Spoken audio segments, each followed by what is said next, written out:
everyone, and welcome to Charles Haugen Reviews.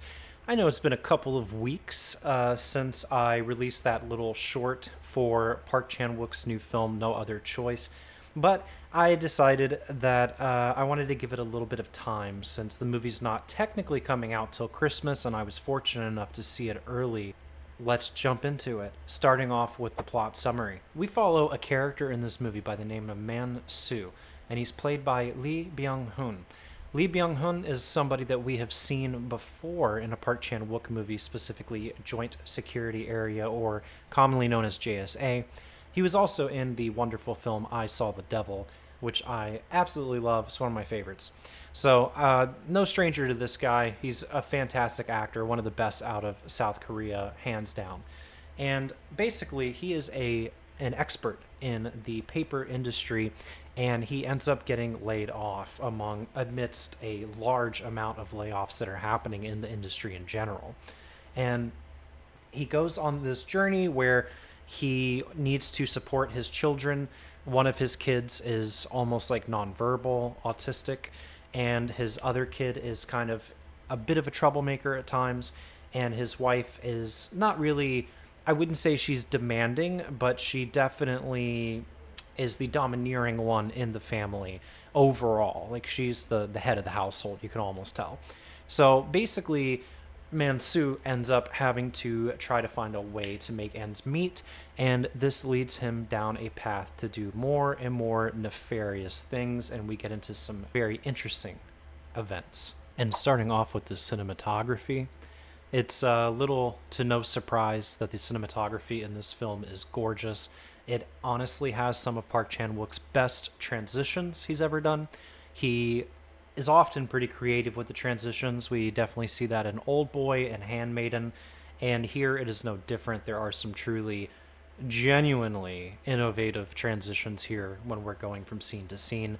There are lots of very stunning visuals, but I will say that this doesn't quite hold up to a film like Handmaiden or even Decision to Leave when it comes to his cinematography in the film. I do think that it was not really the focal point and the main focus of this story, and it's fine. It didn't bother me at all. I thought that what we had was excellent. There are those little hints and those little bits that we see throughout that really show that Park Chan-Wook that we all know and love, and it was more than enough for me. Moving on to VFX, this is not really a film that's heavy on the VFX side. This is a much more grounded movie, kind of based more in a realistic and more relatable setting, a lot like Decision to Leave in some of those facets. I will say that there are a couple scenes that involve VFX, and I'm thinking they might have been practical, and they were pretty memorable, pretty outstanding. I don't remember any use of CGI or anything like that. So VFX, really not a mainstay in this film, not going to talk that much on it, and we are going to move right on to the next thing. And moving on to sound. Sound is kind of interesting in this film. It's not really a focal point, a lot like the VFX, but there are certain instances where the sound is used in a way that conveys a certain emotion within the character. Specifically, when he is, and this isn't a spoiler, when he's tapping against the huge sheet of paper with like it's like a wooden wand or something, and he's like hitting it. And that's a very important part because that sound kind of ties into the end of the film when everything's all said and done. But as far as like the sound throughout the film and the sound design and the execution of that, it's not really that much of a character, unlike some of his other films, but I will say that there is an importance put upon sound for our character, specifically when it comes to his love of paper. So that was pretty interesting. The score is beautiful, it's whimsical, as can be expected with a Park Chan-Wook film. I don't think that this is one of the best scores that he's had in one of his films, but I do think that it was still outstanding, and it was very endearing. It really put you into the setting of the characters. It was a much more fun film than anything I've ever seen from Park Chan-Wook. And on to performances. We should just get it out of the way. Lee Byung-hun is getting a lot of Oscar buzz right now for his performance in this movie as Man-Soo. He did outstanding. He was really, really energetic, electric, magnetic. He was a great main character. And honestly, the performances from everyone all around were really good. I really liked the dynamic that he has with his wife, especially when there is this other man at the hospital that she works with who is clearly clearly has something going on with his wife. At least like he wants there to be something going on. There's an attraction there, and not so much from her, I don't think, but there's really good scenes with that. And there's a whole range of emotions that we see Mansu go through here. We have him experience glee, we have him experience true happiness, we have him experience horror, we have him experience fear, we have him experience all these different emotions. Panic is a really good one in this, and honestly, it was fantastic for the performances all around. I think that Lee Byung-hun is a standout in this. This is one of his best he's ever done, though I do prefer him, and I Saw the Devil. I can definitely see why this film specifically is getting him all of that Oscar buzz. So definitely go see this, if not for anything else, for the performances alone. And on to the writing. This movie is hilarious. It is one of the funniest films that I've seen all year, and it is a dark comedy or a black comedy, whatever you want to call it. It is grim, but there's this playfulness to that grim texture that we get. And the sequences where he gets himself into worse and worse and worse situations are hysterical. My entire theater was busting out laughing, and by the end of the film they were applauding. They thought it was so good and so hilarious. There are a lot of just unbelievable circumstances he gets himself in. This guy is obviously not qualified or cut out to be doing what he's doing, and it shows. And the ridiculousness of these characters that he runs into along the way, and just the completely unhinged mental nature of some of these people is so funny. There's one scene specifically where he's running away from someone in the woods, and the whole theater was laughing, me included. It was just so hysterical. So this is not like Park Chan-wook's usual films.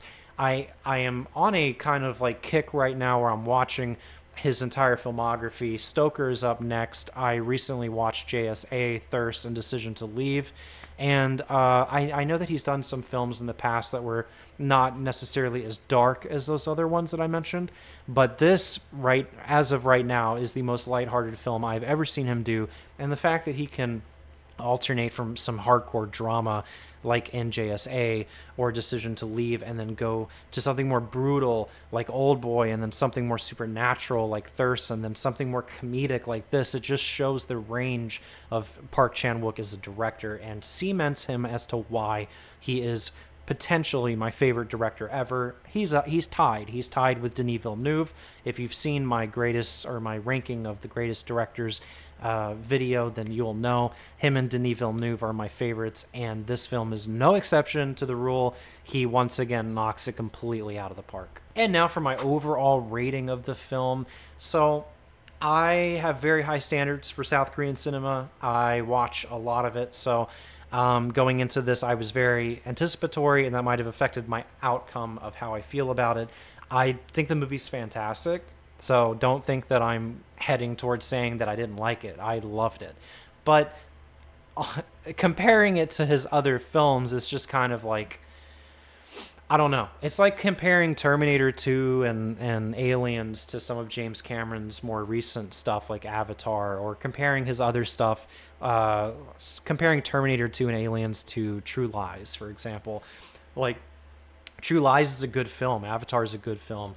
Both of them, if not great films, but they don't really hold a candle to the other ones, and it creates that impossible bar for him to kind of compare to. So I think this is a great movie. I'm gonna buy it on 4K. I think that it is hilarious. It's like I said, the funniest movie I've seen all year. It was outstanding performance-wise, writing-wise. But as far as Park Chan-wook's filmography goes, it's above Thirst for me, above Sympathy for Mr. Vengeance, but I probably have to put it below films like, obviously, like Old Boy, Handmaiden, Decision to Leave, and JSA. I'd have to put it like underneath those. But, that may change upon a rewatch. I still give it an 8 out of 10 is my official rating. I think that this is one of the best films of the year. Definitely go see it if you're a Park Chan-Wook fan, or if not. If this is your first time seeing him as a director, then I think that you're going to be hooked. And I can't wait to hear your thoughts on it when you get to see it. It should be coming out Christmas Day, I believe. So, yeah. Can't wait to hear the discussion. Can't wait to see everyone in the comments. And thank you, as always, for watching. And I will catch you soon.